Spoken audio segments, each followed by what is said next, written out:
취임 6개월을 맞은 문재인 정부 이른바 적폐청산 과정에서 구 여권과 충돌하면서 여야 협치는 난항을 거듭하고 있습니다. 두 전직 국회의원 모셨습니다. 최민희 전 더불어민주당 의원, 이두화 전 새누리당 의원과 함께하겠습니다.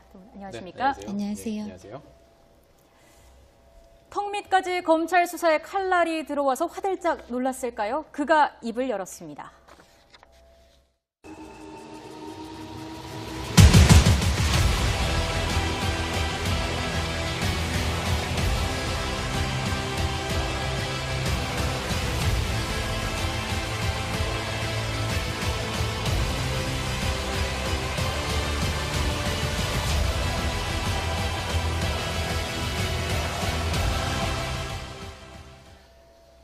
네, 계속해서 두 전직 의원님께 여쭤보도록 하겠습니다. 먼저 최 의원님.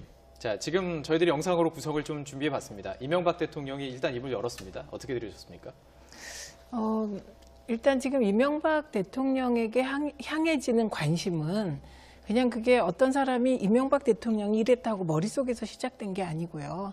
지금 그 이명박근혜 정부 시절에 국가기관 중에서도 국정원, 군사이버사령부, 그다음에 국세청 등등이 동원된 전대미문의 불법 행위들이 지금 터져나오고 있잖아요. 그렇죠. 예, 그리고 국정원 댓글 같은 것은 정말 사람들이 상상할 수도 없는 일이 벌어졌는데 그게 박근혜 정부 시대에 제대로 검찰이 수사도 하지 않고 또 법원도 제대로 역할을 하지 않아서 지금 재수사가 진행되고 있는 상황입니다. 네. 그래서 지금 차고 넘치는 말하자면 지난 9년 국가적 범죄 행위의 증거들이 나오고 있는 것이거든요.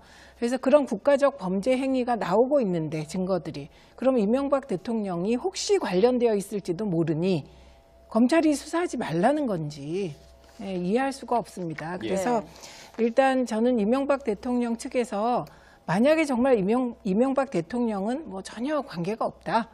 뭐 그리고 그게 증거로서 확인되고 증언으로서 확인된다면 걱정하실 거 없잖아요. 그래서 저런 반응이 이미 스스로 관련되어 있다는 것을 반증하는 게 아닐까 이렇게 생각하고요.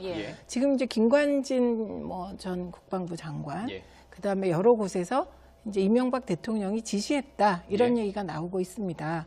그런데 지시하지 않았다고 한다면 그럼 이명박 대통령이 임명한 권부의 수장들이 이명박 대통령 모르게 국가적 범죄 행위를 저지를 때 이명박 대통령 어디 계셨냐 이런 질문을 할 수밖에 없죠. 자, 이 의원님 그렇다면 지금 오늘 이재호 의원 최측근으로 분류되는 이재호 의원이 어제 인터뷰를 가졌습니다. 이런 얘기를 했죠. 이게 만약에 그냥 지시사항, VIP 관심 중점 사항이라는 것은 청와대에서 나온 이야기는 다 그거다. 그리고 통상적인 업무 지시였다 이렇게 주장을 하고 있습니다. 마찬가지 이야기가 계속 나올 것 같은데요. 법적으로는 이거 어떻게 판단해야 됩니까? 지금 김관진 전 장관에 대해서 구속영장 청구가 돼 있죠. 그러면서 구속영장 청구 사실이 이제 밖으로 나오기 시작하고 언론에도 보도가 되는데요. 그리고 기자분들도 그 내용은 확인이 가능하겠죠. 근데 검찰에서 다른 진술을 줘서 구체적인 내용까지 저희가 알 수 없습니다. 이제 영장 청구 사실 갖고 이거를 추단을 해보면요. 이제 이 부분이 이제 사이버 사령부를 활용해서 국내 정치 관여를 했기 때문에 불법 행위가 있다. 이래서 영장이 청구된 건데요. 근데 여기에 이제 국방비서관이나 기획비서관 이런 사람들이 공범으로 적시가 아직 안 되고 있고요. 또 뿐만 아니라 이명박 전 대통령에 대해서도 어떤 보고가 있었는지가 안 나와 있어요. 영장 청구 사실에. 그래서 이 부분 갖고 저희가 검찰 수사를 앞으로 더 지켜보면 되지 최 의원님 말씀하신 것처럼 여기에 대해서 미리 추론을 해서 가타부타 일정 부분 국방부 장관의 진술은 벌써 검찰에서 있었을 거예요. 그래서 그걸 얘기할 필요는 없을 것 같고요. 그리고 이재호 전 의원이 그래서 말씀하신 취지는 저는 그런 취지일 거라고 생각해요. 그러니까 대통령한테 사이버 사령부가 원래 본연의 업무가 있잖아요. 그러니까 그거를 보고를 하고 지시를 받는 거지. 그리고 뭐 그 증언을 한다든가 이런 거는 그건 합법적인 거니까. 근데 불법 행위를 과연 이명박 전 대통령에게 보고를 했겠냐 이런 취지 얘기를 하시는 것 같고요. 그래서 이 부분은 좀 더 지켜볼 필요가 있을 것 같습니다. 지금 이 의원님께서 정리해 주신 내용은 그 영장 자체에 있는 것만 가지고 일단 추론을 해볼 때 근데 지금 이 영장에 적시된 그 혐의랑 관련된 지금 이명박 대통령과 관련된 혐의에 대해서 나온 건 아니잖아요. 지금 이 부분을 좀 여쭤보고 싶은 거는 지금 나온 구체적인 얘기는 이겁니다. 우리 사람들을 더 증언해라. 우리 사람들이라는 말을 넣어서 그 군 사이버 사령부에 있는 사람들 증언하라고 얘기했던 부분 아니겠습니까? 이게 쟁점이 될 것 같은데요. 이 부분은 어떻게 해석하십니까? 이게 이제 거기 특정 지역 사람을 배제하라. 그것도 호남 사람들을 배제하고 뽑아라. 이렇게 지금 이제 알려지고 있습니다. 네네. 그런데 지금 말씀하신 부분 중에 요게 이제 쟁점이 될 수 있겠죠. 네. 직접 발언을 했냐 안 했냐 요게 쟁점이고요. 예. 그러나 김관진 전 장관에 대해서 지금 혐의가 주어진 점은 이게 군 사이버 사령부가 국내 정치에 현실 정치에 개입해서 당시의 야당을 음해하는 작업에 관여했다. 이게 이제 핵심인 것이고요. 네. 그래서 영장이 청구된 것이고요. 예. 네. 지금 말씀하신 이제 우리 사람을 뽑아라는 과연 대통령이 그 말을 직접 했느냐. 이게 쟁점이 될 것 같습니다. 그리고 네. 그런 발언을 했다는 개연성들은 있죠. 그러나 아직 최종 확인되지 않았기 때문에 저희는 특히 전직 대통령의 수사에 대해서는 신중해야 되지 않겠습니까? 그래서 그렇죠. 예. 김관진 전 장관에 대한 이제 수사가 어떻게 진행되는지, 구속영장이 발부되는지 예. 등등을 좀 보고 예. 판단해도 늦지 않아서 저는 이명박 대통령 측에서 이렇게 민감하게 반응하는 것이 오히려 더 오해를 살 수 있다 이렇게 말씀드리고 싶습니다. 네. 그러니까 예. 저는 그리고 또 약간 그 부분 우리 사람들을 뽑아야 된다. 이게 호남 출신 배제. 그게 김관진 전 장관이 이제 전북 출신이시거든요. 근데 예. 그분을 상대로 그럼 우리 사람들이라는 게 호남은 배제하니까 당신 같은 사람은 배제. 그렇게 말씀을 하실 리는 그럼 없을 좀 것 여쭤보고 싶은 게요. 같아요. 그 이재호 그 대표의 인터뷰에서 어떻게 했냐면 그냥 국가 정체성이라고 너무 폭넓게 얘기를 했어요. 아마 그러니까 국가 정체성. 우리나라 사람들을 다 얘기해 지칭한 그건 아니지 않습니까? 어떻게 보십니까? 그러니까 이재호, 그러니까 이 말이 최 의원님 말씀하신 것처럼 저희가 이제 정확한 워딩을 지금 알 수가 없어요. 저희 예, 다. 예. 그래서 그리고 제가 말씀드린 것처럼 그런 부분에 대해서 호남 출신이라고 해석을 하는 사람들도 있는데 김관진 전 장관이 호남 출신인데 국방부 장관으로 발탁이 돼서 그때 주목을 받았거든요. 네. 근데 그분을 상대로 호남 출신은 배제해라 이렇게 얘기했을 리도 없고 그다음에 이재호 전 장관이나 또 일정 부분 이명박 전 대통령의 주변 사람들이 이런 발언을 하게 된 거는 이제 답답한 마음도 있고 언론에서 계속 접촉해서 얘기를 하니까 말을 하시는 거지 저는 조직적으로 움직여서 여기에 대응을 하자 이러기에는 네네. 최 의원님 말씀하신 것처럼 지금 아직 구체적인 부분이 없는데 거기에 대해서 반박을 함부로 하는 건 적절하지 않거든요. 네. 예, 그리고 예. 그래서 뭐 이명박 전 대통령이 이제 일요일 날 두바이로 출국하시면서도 저는 그렇게 구체적인 얘기는 하시지 않을 것 아닐 것 같아요. 같다. 근데 예. 지금 말씀하신 것처럼 만약에 이명박 전 대통령에게는 법률적으로 뭐 그 불법 행위가 보고가 되지 않았고 법률적 책임에서 자유롭다는 게 확인이 된다 하더라도 본인이 다른 사람들이 그 관련해서 기소가 되거나 그런 행위가 있었다는 게 객관적으로 확인된다면 정치적으로는 또 발언을 해야 될 책임이 있으신 거거든요. 네. 그래서 그 발언의 타이밍은 오히려 좀 진중하고 전직 대통령이기 때문에 그래서 뭐 함부로 아마 이명박 전 대통령 그런 부분을 다 생각하고 발언을 해야 된다고 생각하실 것 같아요. 네. 그래서 우리가 함부로 예단하는 건 아직 조금 더 기다려 보면 이게 속도가 빨라서요. 네. 뭐 올해 알겠습니다. 안에 이 부분은 발언을 들을 기회도 있을 것 같습니다. 예, 한번 기다려봐야 할 것 같습니다. 이번 논란과 관련해서 여러 가지 질타도 나오고 있는데요. 저희가 한번 그래픽으로 정리를 좀 해봤습니다. 자, 추미애 더불어민주당 대표는 과거 발목 입장 표명에 대해서 염치 없다, 고해성사해야 한다. 또 김동철 국민의당 원내대표는 이명박 정부는 탄생하지 말았어야 했다. 박범계 더불어민주당 의원은 대한민국의 흑역사다. 뭐 이런 식으로 여러 가지 질타가 쏟아지고 있습니다. 지난 정권의 일이라고 해서 불법을 눈 감고 넘어갈 수 없다. 이런 입장인 거죠. 그렇죠. 그리고 문재인 정부의 출범을 돌아보시면 정말 전례 없는 최순실 박근혜 국정농단의 결과로 촛불을 들었고 시민들이 그리고 촛불의 결과로 조기 대선을 치른 겁니다.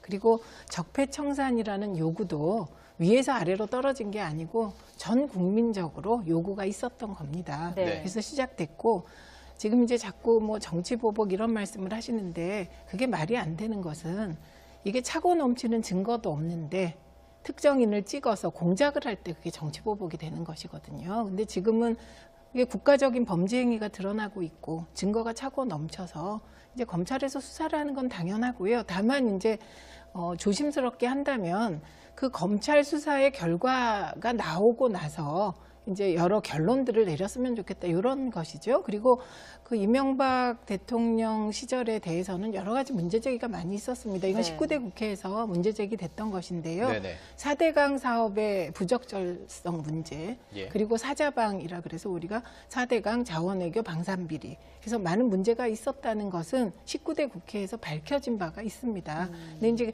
그게 정책적인 차원에서 잘못인 경우는 예. 그건 뭐 통치행위로 넘어갈 수 있는데 혹시 그 과정에서 다른 불법 행위가 있었다면 그걸 들여다보자는 것은 네네. 그거는 뭐 그 당연히 국가가 해야 될 임무 예. 아니겠습니까? 네. 예. 자, 이 부분에 대해서 네. 말씀하실 부분이 있을 것 같은데요. 네. 여기 플러스에서 과연 그렇다면 검찰 수사가 이명박 전 대통령을 향할 수 있을까? 뭐 소환까지 이루어질까? 이 부분도 한번 전망해 주시죠. 저는 검찰이 소환은 할 것 같아요. 그래요? 예, 예. 그 다음에 이제 법률적 책임을 묻는다든가 이런 부분까지는 뭐 사실 알 수가 없고 그렇게 그런 일은 안 벌어졌으면 하는 개인적인 바람도 있는데요. 근데 소환은 반드시 하겠다는 생각을 좀 하고 있는 게 아닌가 싶고요. 그리고 또 기본적으로 그런 생각을 좀 해봅니다. 그러니까 적폐청산이 이제 퇴행적인 시도다 이렇게 이명박 전 대통령이 이 워딩을 그대로 했을 것 같지는 않아요. 왜냐하면 제가 생각하기에는 적폐청산이라는 건 기본적으로 누구도 그 자체를 부정할 수도 없고 그거를 이렇게 저지할 수도 없는 일이거든요. 네. 그래서 적폐청산은 하는데 이렇게 그런 바람이 있겠죠. 적폐청산이 사람이 목표가 아니라 사람이 적폐가 돼서는 안 되고 네네. 시스템을 재정립하는 방향으로 그렇게 적폐청산을 하는 과정에서 희생되는 사람이 있으면 그건 어쩔 수가 없는 거죠. 이제 역사의 예. 거대한 수레바퀴에 일정 부분 희생되는 사람들은 항상 있는 거고요. 그리고 말씀하신 것처럼 불법 행위가 있으면 그 불법 행위 자체에 대해서 또 책임을 지는 사람이 있어야 되고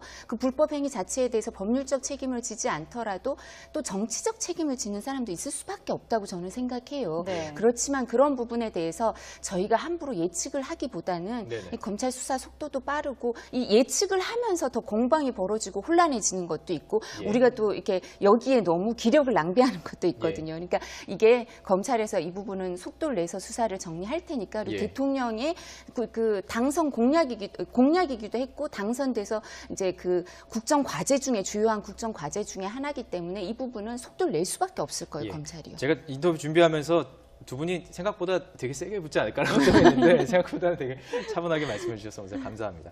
자, 그렇다면 검찰은 소환은 이루어질 거라고 얘기는 했습니다. 근데 소환의 과정이 피고인 소환이 있고 참고인 소환이 있어요. 지금 현재까지 나온 김광진 전 장관의 그 혐의점을 볼 때는 참고인이 가능할 수도 있을 것 같고요. 피고인이 가능할 수도 있을 것 같습니다. 어떻게 보십니까? 근데 이거는 예. 아까 이제 김관진 전 장관의 구속영장에 뭐 이명박 대통령과 관련한 부분이 없다. 이 말씀이 있으셨잖아요. 그거는 검찰이 굉장히 조심스럽게 사실을 확인하고 있다는 뜻입니다. 네. 그래서 지금도 단정할 수 없는 게 소환할 가능성이 있다는 것 역시 이두화 전 의원님의 추측인 거예요. 예. 그런데 이제 대부분의 사람들이 소환까지는 되지 않을까 생각을 하죠. 근데 그게 피의자 신분이냐 아니면 참고인 신분이냐는 그야말로 지금 조사받고 있는 그리고 지금 수용 생활하고 있는 원세훈 전 원장, 그다음에 김관진 전 국방부 장관 등 네네. 관계자들의 진술에 따라 달라질 것 같습니다. 네. 제가 사실 이 질문 드린 이유는 이 다음 질문을 좀 드리기 위해서 드린 건데요. 지금 제공되는 의혹들이 사실은 이 부분 말고 많지 않습니까? 특히 이제 다스는 누구 거냐 거의 유행어가 나올 정도로 이 부분에 대해서 만약에 실제적인 어떤 검찰의 그 포인트 혐의점을 잡는다면 뭐 있을 거라는 추측도 많이 있고요. 그렇다면 이게 어떤 조사로 이어질지 모르는 거 아니겠습니까? 그러니까 다스 관련해서도 있고 지금 이제 사이버 사령부 관련해서도 있고 네. 또 다른 건도 있기 때문에 이제 사실 그 뭐 화이트 리스트나 블랙 리스트 그러니까 그 시민단체 지원 문제도 그렇습니다. 관련해서 예. 사건이 있기 때문에 참고인 조사는 받으실 가능성이 크죠. 그렇기 네. 때문에 제가 소환은 받을 수밖에 없다라고 얘기를 하는 거고요. 네. 근데 지금 앵커께서 너무 예리하게 이제 분석을 해주셨는데 예. 참고인이냐 피의자냐 이걸 예. 물어보는데 저희가 그걸 알 수는 없겠는데요. 그렇죠. 네. 예, 예. 근데 지금까지 사실 그리고 다스 관련해서도 저희가 고발 내용을 자세히 알 수는 없습니다만 기본적으로 이게 주주가 법률적으로는 그냥 주주의 것이에요. 다스는 예.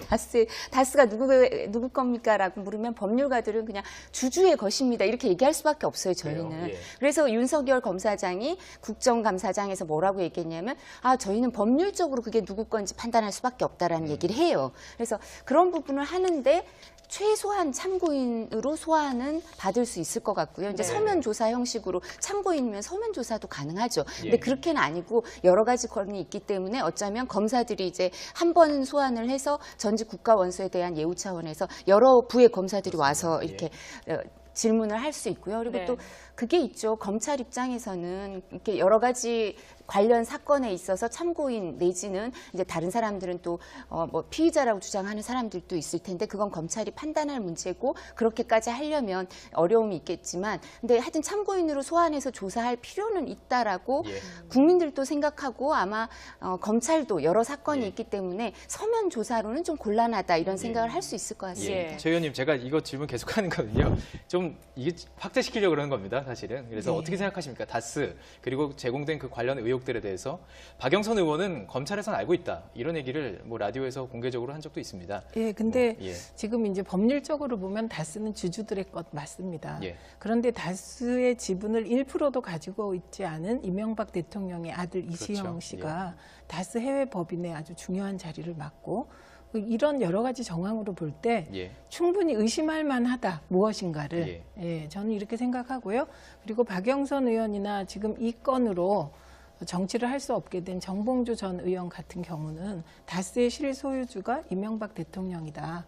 이 주장 때문에 지금 그렇게 고초들을 겪으신 것이거든요. 네. 그래서 저는 이제 국민적 의심이 있을 때 그걸 해소해 줘야 할 의무가 국가에 있지 않습니까? 예. 그래서 그 부분에 대해서도 또 일부 BBK 그 희생자들이 그 이명박 전 대통령을 검찰에 직권남용으로 고발한 바도 있습니다. 예. 그래서 이제 검찰이 답을 해 드려야 되지 않을까 싶습니다. 그렇군요.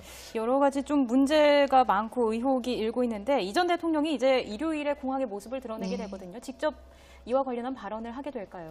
짧게는 발언을 하실 수밖에 없겠죠. 이제 기자분들이 많이 물으실 텐데요. 근데 제가 아까 말씀드린 것처럼 이게 법률적 책임과 정치적 책임 이런 부분에 대해서 이게 구별이 되기 전까지는 자세한 내용을 언급하기는 어려울 것 같아요. 왜냐하면 전직 국가 원수가 또 막 일일이 여기에 대해서 해명을 하고 또 다음에 또 혹시 참고인으로 소환받으면 거기서 또 해명하고 결과 나오면 또 얘기하시고 그런 모양새는 우리도 바라지 않잖아요. 네, 그래서 아마 그런 생각을 하고 계실 거고 주변에 많은 사람들이 언론 관계자들도 그렇고요. 뭐 예. 법조인들도 조언을 그렇게 하는 걸로 알고 있습니다. 그러니까 그래요? 이게 예. 일단락이 지어지면 자세하게 말씀을 하시는 게 적절하지. 네. 그 전에 너무 자세한 얘기를 하시는 거는 이제 그 어떤 책임이 있는지도 이제 법률적인 책임은 검찰에서 또 일정 부분 기소를 이렇게 어떤 사람은 기소하고 어떤 사람은 불기소하는 과정에서 이게 밝혀지는 부분이 있으니까 네. 그 전에 발언하는 건 적절치 않다고 네. 조언을 하는 걸로 알고 있습니다. 알겠습니다. 저희들이 이제 가야 할 길이 멀기 때문에 이 주제는 또 접고 다음 주제에 또 이야기를 해도록 네. 하겠습니다. 예. 자, 한국당 내부에서도 당을 살리기 위한 청산에 나섰습니다. 저희가 준비한 영상 함께 먼저 보고 오겠습니다.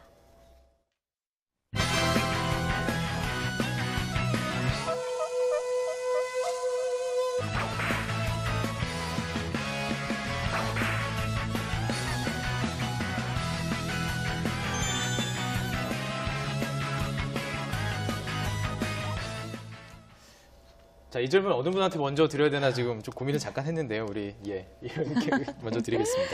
자, 대구를 지금 홍준표 대표가 먼저 찾았습니다. 어떻게 보십니까? 이 찾은 것만으로 TK의 민심을 얻을 수 있을까요?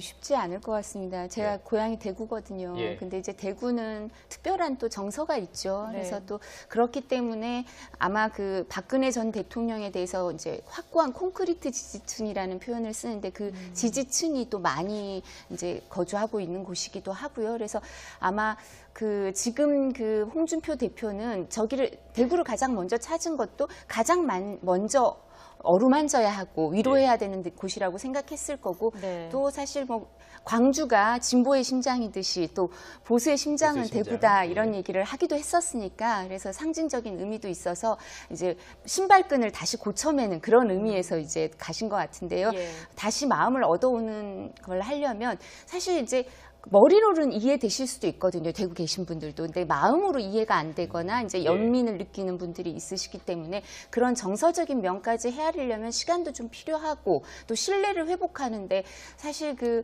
바른정당에 계시는 분들이 바른정당으로 가셨다가 또 바른정당에서 다시 복당해 오는 과정에서 여러 가지 정치적인 이유가 있죠. 본인들은 또 다 또 이렇게 명분도 있으시고 그렇지만 또 유권자들, 당원은 거기에 대해서 좀 미흡하다라고 생각하시는 분들도 있을 수도 있고 예. 또 늦었다라고 오히려 생각하시는 분들도 있거든요. 네. 그래서 그런 마음을 다 아우르는 데는 지방선거 전까지 열심히 신발을 지방선거가 지금 신고 앞에 있기 열심히 때문에 다니셔야겠죠. 그렇습니다. 예. 네. 의원님께서는 어떻게 보시나요? 이게 뭐 배신자 이런 얘기까지 나왔는데 TK 민심이 홍준표 대표에게 좀 돌아설 수 있을까요?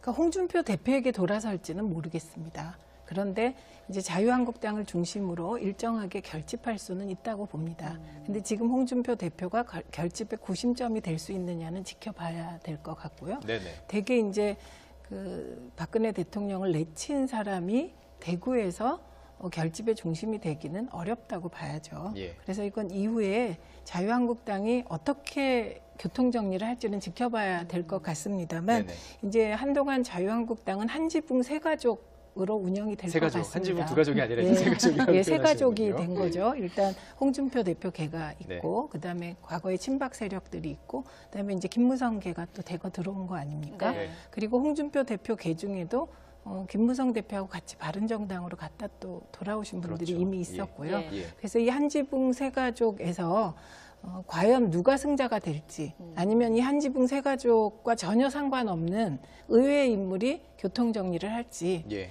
예, 그것은 정말 정치가 생물이라 지켜봐야 할 것 같은데요. 예. 제가 이제 좀 어줍지 않게 말씀드리자면 이걸 자꾸 세불리기나 뭐 이런 걸로 보면은 어려울 것이다. 오히려 재건이. 그래서 예. 지금 보수가 국민들께 무엇을 할 것인지 보수는 대체로 부패로 망한다는 얘기가 있지 않습니까? 그리고 실제로 국정농단이라는 정말 전대미문의 부패 사건으로 박 전 대통령이 네네. 제명까지 당했잖아요. 네. 그렇기 때문에 저는 이 부패를 보수가 어떻게 고리를 끊어내겠다. 네. 그리고 어떻게 보수가 혁신하겠다. 이 모습을 보여줄 때 비로소 이걸 보수 결집이 제대로 되지 않을까 예. 이렇게 생각합니다.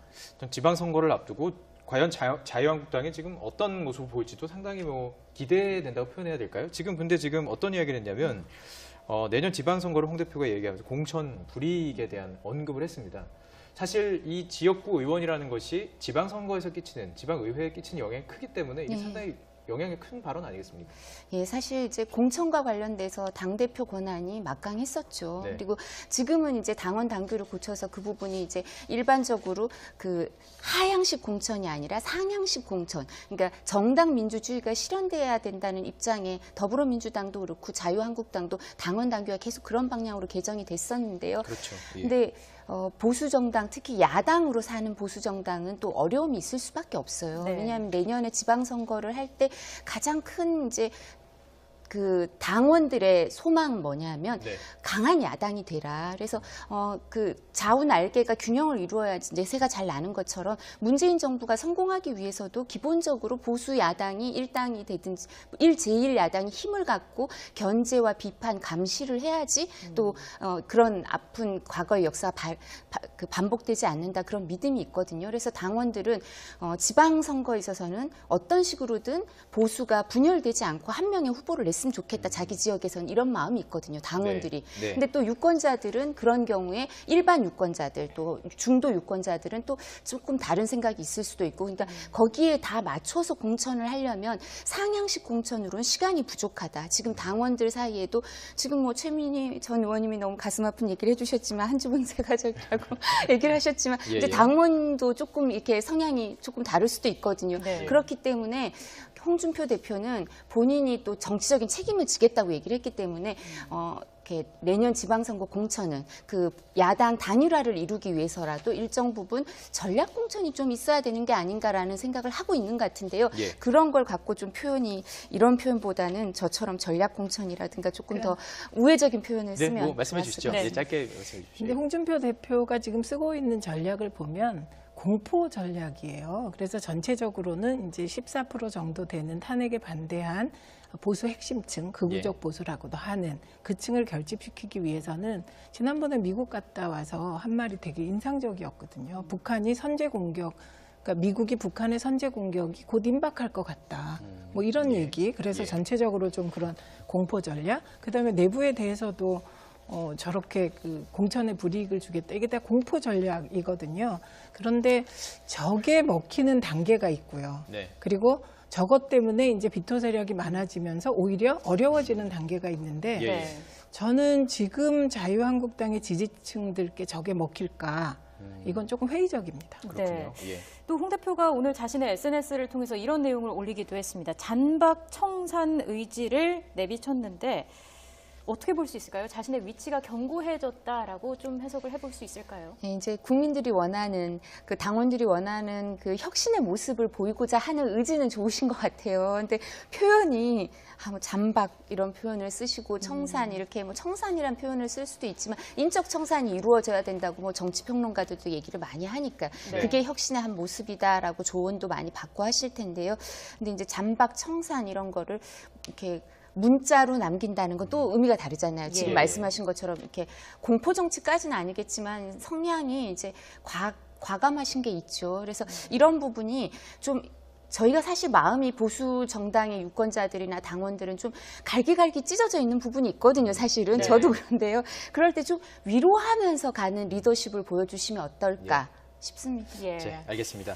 또 이제 마지막 주제를 또 다뤄보도록 하겠습니다. 네, 국회에서는 홍종학 중소벤처기업부 장관 후보자의 인사청문회가 진행 중인데요. 지금까지의 분위기를 영상으로 정리해봤습니다.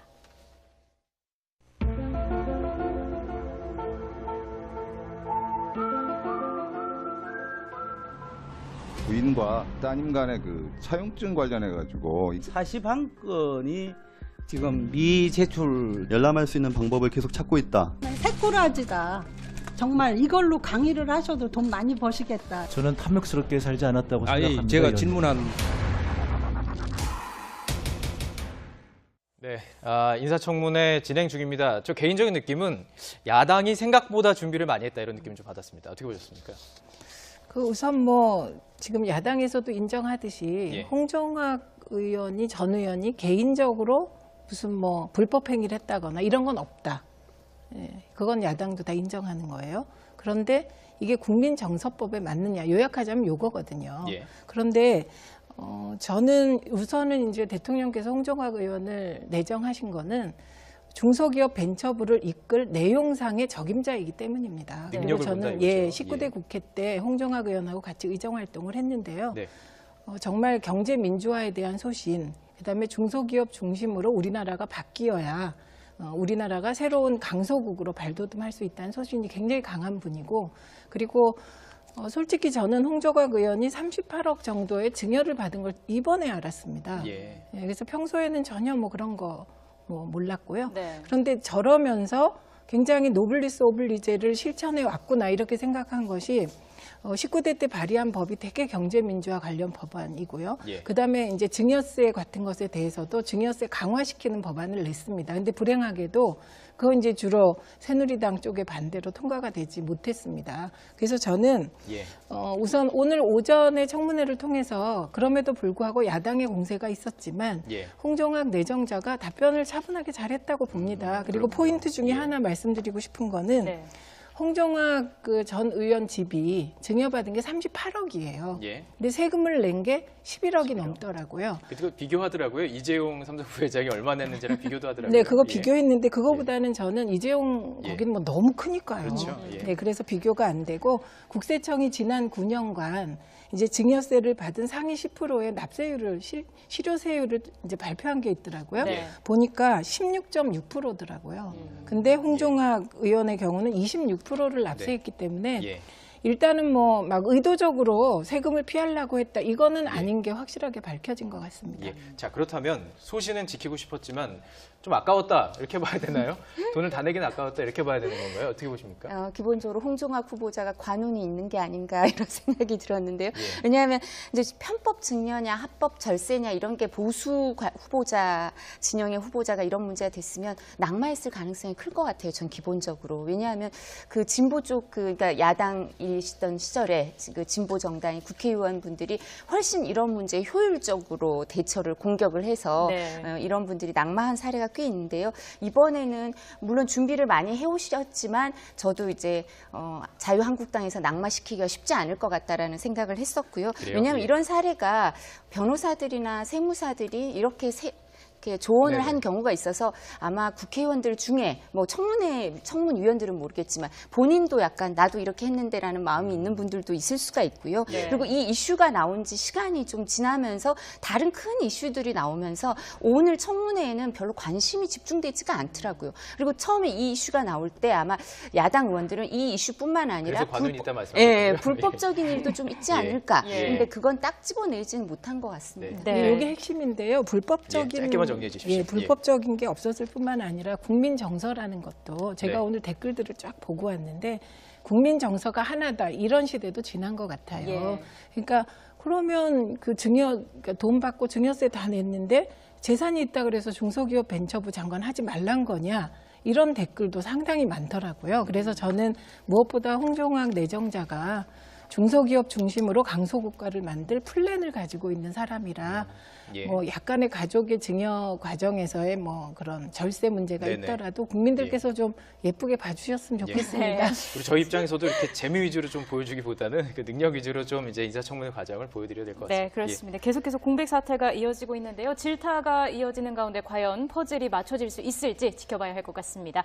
지금까지 최민희 전 더불어민주당 의원, 이두화 전 새누리당 의원과 함께 이야기 나눠봤습니다. 두 분 말씀 잘 들었습니다. 고맙습니다. 고맙습니다. 관계가 없다.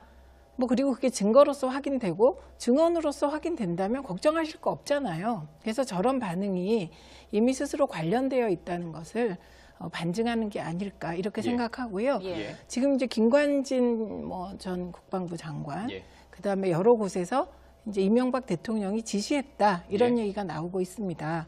그런데 지시하지 않았다고 한다면 그럼 이명박 대통령이 임명한 권부의 수장들이 이명박 대통령 모르게 국가적 범죄 행위를 저지를 때 이명박 대통령 어디 계셨냐 이런 질문을 할 수밖에 없죠. 예. 자, 이 의원님 그렇다면 지금 오늘 이재호 의원 최측근으로 분류되는 이재호 의원이 어제 인터뷰를 가졌습니다. 이런 얘기를 했죠. 이게 만약에 그냥 지시사항, VIP 관심 중점 사항이라는 것은 청와대에서 나온 이야기는 다 그거다. 그리고 통상적인 업무 지시였다 이렇게 주장을 하고 있습니다. 예. 마찬가지 이야기가 계속 나올 것 같은데요. 법적으로는 이거 어떻게 판단해야 됩니까? 지금 김관진 전 장관에 대해서 구속영장 청구가 돼 있죠. 예. 그러면서 구속영장 청구 사실이 이제 밖으로 나오기 시작하고 언론에도 보도가 되는데요. 그리고 기자분들도 그 내용은 확인이 가능하겠죠. 근데 검찰에서 다른 진술을 줘서 구체적인 내용까지 저희가 알 수 없습니다. 이제 영장 청구 사실 갖고 이거를 추단을 해보면요. 예. 이제 이 부분이 이제 사이버 사령부를 활용해서 국내 정치 관여를 했기 때문에 불법 행위가 있다. 이래서 영장이 청구된 건데요. 근데 여기에 이제 국방비서관이나 기획비서관 이런 사람들이 공범으로 적시가 아직 안 되고 있고요. 또 뿐만 아니라 이명박 전 대통령에 대해서도 어떤 보고가 있었는지가 안 나와 있어요. 영장 청구 사실에. 그래서 이 부분 갖고 저희가 검찰 수사를 앞으로 더 지켜보면 되지 최 의원님 말씀하신 것처럼 네네. 여기에 대해서 미리 추론을 해서 뭐 가타부타 일정 부분 국방부 장관의 진술은 벌써 검찰에서 있었을 거예요. 그래서 네네. 그걸 얘기할 필요는 없을 것 같고요. 예. 그리고 이재호 전 의원이 그래서 말씀하신 취지는 저는 그런 취지일 거라고 생각해요. 그러니까 대통령한테 사이버 사령부가 원래 본연의 업무가 있잖아요. 그러니까 취임 6개월을 맞은 문재인 정부 이른바 적폐청산 과정에서 구 여권과 충돌하면서 여야 협치는 난항을 거듭하고 있습니다. 두 전직 국회의원 모셨습니다. 최민희 전 더불어민주당 의원, 이두화 전 새누리당 의원과 함께하겠습니다. 두 분 안녕하십니까? 네, 안녕하세요. 예, 안녕하세요. 턱 밑까지 검찰 수사에 칼날이 들어와서 화들짝 놀랐을까요? 그가 입을 열었습니다.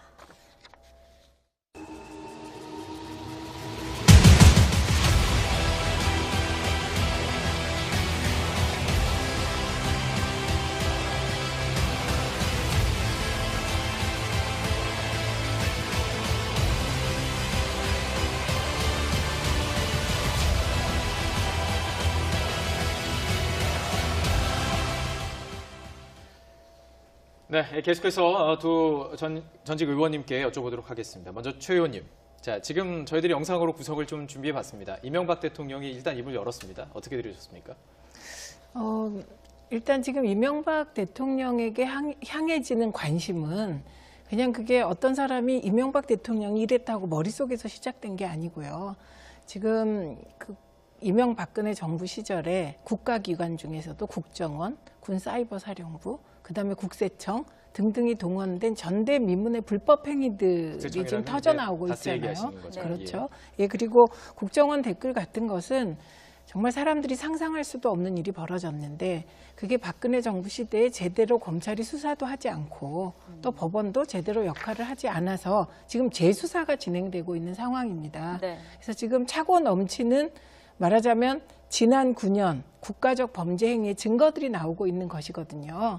그래서 그런 국가적 범죄 행위가 나오고 있는데 증거들이 그럼 이명박 대통령이 혹시 관련되어 있을지도 모르니 검찰이 수사하지 말라는 건지 이해할 수가 없습니다. 그래서 일단 저는 이명박 대통령 측에서 만약에 정말 이명박 대통령은 뭐 전혀 박범계 더불어민주당 의원은 대한민국의 흑역사다. 뭐 이런 식으로 여러 가지 질타가 쏟아지고 있습니다. 지난 정권의 일이라고 해서 불법을 눈 감고 넘어갈 수 없다. 이런 입장인 거죠. 그렇죠. 그리고 문재인 정부의 출범을 돌아보시면 정말 전례 없는 최순실 박근혜 국정농단의 결과로 촛불을 들었고 시민들이 그리고 촛불의 결과로 조기 대선을 치른 겁니다. 그리고 적폐청산이라는 요구도 위에서 아래로 떨어진 게 아니고 전 국민적으로 요구가 있었던 겁니다. 네. 그래서 시작됐고 지금 이제 자꾸 뭐 정치 보복 이런 말씀을 하시는데 그게 말이 안 되는 것은 이게 차고 넘치는 증거도 없는데 특정인을 찍어서 공작을 할 때 그게 정치 보복이 되는 것이거든요. 근데 지금은 이게 국가적인 범죄 행위가 드러나고 있고 증거가 차고 넘쳐서 이제 검찰에서 수사를 하는 건 당연하고요. 다만 이제 조심스럽게 한다면 그 검찰 수사의 결과가 나오고 나서 이제 여러 결론들을 내렸으면 좋겠다 이런 것이죠. 그리고 그 이명박 대통령 시절에 대해서는 여러 가지 문제 제기가 많이 있었습니다. 이건 19대 국회에서 문제 제기됐던 것인데요.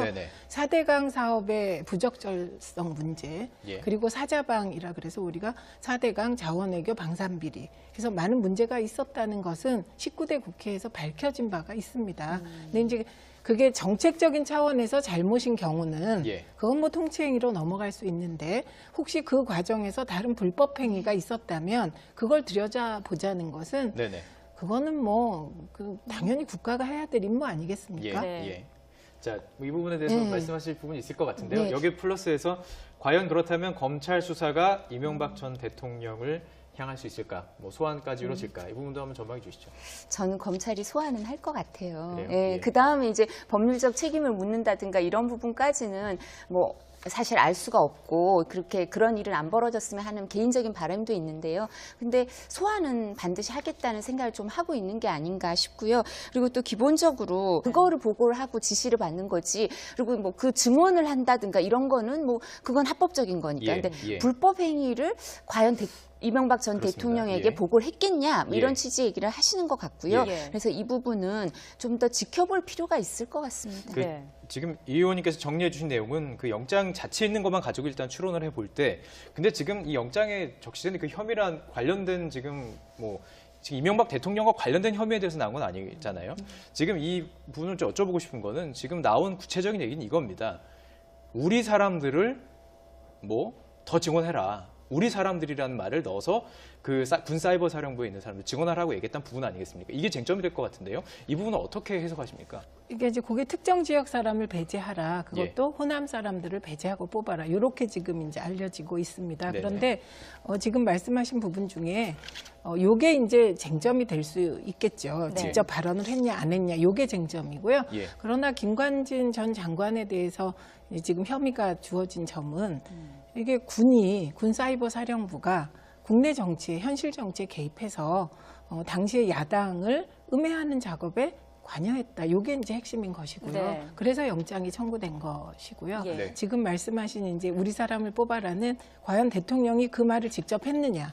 이게 쟁점이 될 것 같습니다. 그리고 그런 발언을 했다는 개연성들은 있죠. 그러나 아직 최종 확인되지 않았기 때문에 저희는 특히 전직 대통령의 수사에 대해서는 신중해야 되지 않겠습니까? 그래서 김관진 전 장관에 대한 이제 수사가 어떻게 진행되는지, 구속영장이 발부되는지 등등을 좀 보고 판단해도 늦지 않아서 저는 이명박 대통령 측에서 이렇게 민감하게 반응하는 것이 오히려 더 오해를 살 수 있다 이렇게 말씀드리고 싶습니다. 네. 그러니까 예. 저는 그리고 또 약간 그 부분 우리 사람들을 뽑아야 된다. 이게 호남 출신 배제 그게 김관진 전 장관이 이제 전북 출신이시거든요. 근데 예. 그분을 상대로 그럼 우리 사람들이라는 게 호남은 배제하니까 당신 같은 사람은 배제 그렇게 말씀을 하실 리는 그럼 없을 지금 것 여쭤보고 싶은 게요. 같아요. 그 이재호 그 대표의 인터뷰에서 어떻게 했냐면 그냥 국가 정체성이라고 너무 폭넓게 얘기를 했어요. 아마 그러니까 국가 정체성. 우리나라 사람들을 다 얘기해 지칭한 그건 아니지 않습니까? 어떻게 보십니까? 그러니까 이재호 그러니까 이 말이 최 의원님 말씀하신 것처럼 저희가 이제 정확한 워딩을 지금 알 수가 없어요. 저희 예. 다. 예. 그래서 그리고 제가 말씀드린 것처럼 그런 부분에 대해서